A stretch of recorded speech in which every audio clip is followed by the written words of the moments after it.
자, 흔히 사법부를 일컬어서 정의를 지키는 최후의 보루라고 이야기를 합니다. 나에게 억울한 일이 생겨도 아주 공정하게 판결을 내려주리라. 그렇게 믿고 있기 때문이고 그렇게 믿고 있지요.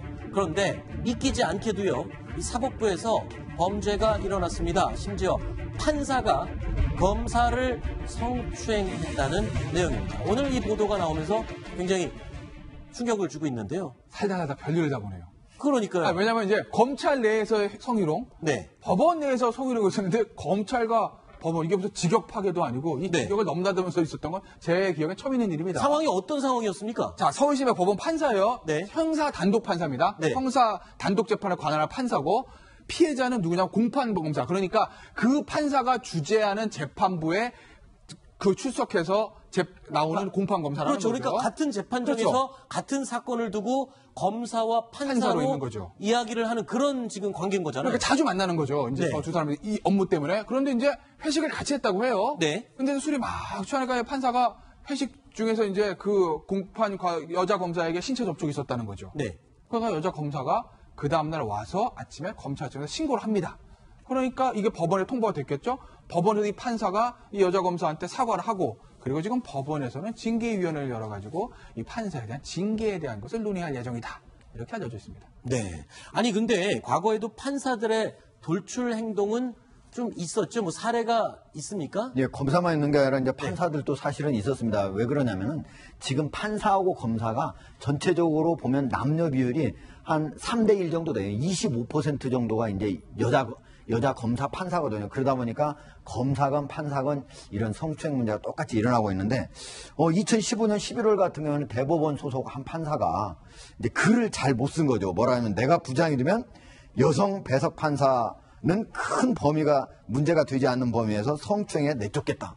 말도 안 되는 소리를 써놨다가 결국은 이게 문제가 돼가지고 모든 여성 판사들한테 사과의 글을 이렇게 보낸 적이 있었고요. 네. 또 이제 2015년 1월 이때는 이제 대구지법에 있는 한 판사가 대학생 후배를 이렇게 또 성추행했다가 결국 검찰에 소환돼서 조사를 받기도 했습니다. 네. 그런데 이번 사건에 있어서 이 판사가 검사, 특히 공판 검사입니다. 자신의 담당한 재판 사건을 들어오는 그 검사를 성추행한 이 사건.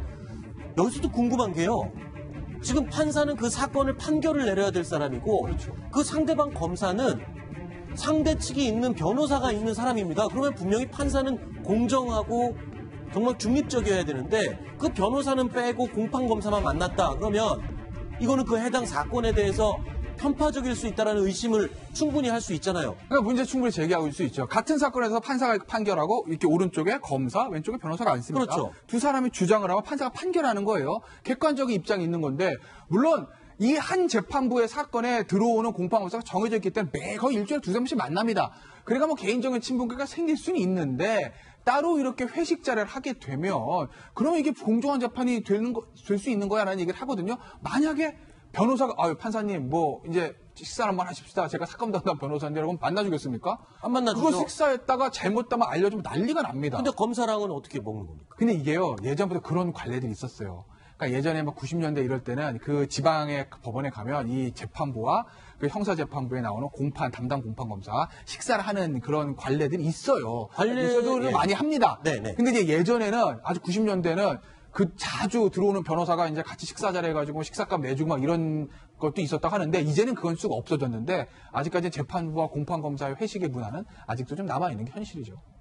그러니까 우리가 이제 보통은 자기가 사건을 수사를 하잖아요. 네. 그럼 중요 사건은 자기가 직접 들어오는 거예요. 그런데 대부분의 일반적인 자질구레한 형사 사건들은 공판검사라고 해서 공판검사가 그 재판부에 매일 들어옵니다. 네. 뭐 어떤 사건은 막 100건, 200건 가지고 계속 들어오는 거예요. 그렇기 때문에 판사하고 검사 사이에 아주 친분 관계가 사실은 만들어질 수밖에 없는 상황인데 사실은 대개 이제 밤늦게까지 재판을 하게 되면 잠시 나가서 밥 먹을 때만 같이 먹고 이런 게 이제 관행이거든요. 네. 근데 저렇게 같이 술을 먹고 이렇게 했다 하면은 사실은 그 피의자라든지 또 상대방 이런 경우에 이거 좀 재판이 좀 불공평하게 이루어지지 않을까 이런 생각을 해볼 수밖에 없는 거죠. 알겠습니다. 같은 사건을 담당하고 있는 판사와 공판검사 변호사는 빼놓고 식사를 하는 게 관례라고 아까 잠깐 말씀하셨는데 잘못된 관례는 그거는 악습이죠. 제가 만든 없어야죠. 관례가 아닙니까? 네? 저한테 뭐라 하지 마세요. 알겠습니다. 알겠습니다. 자.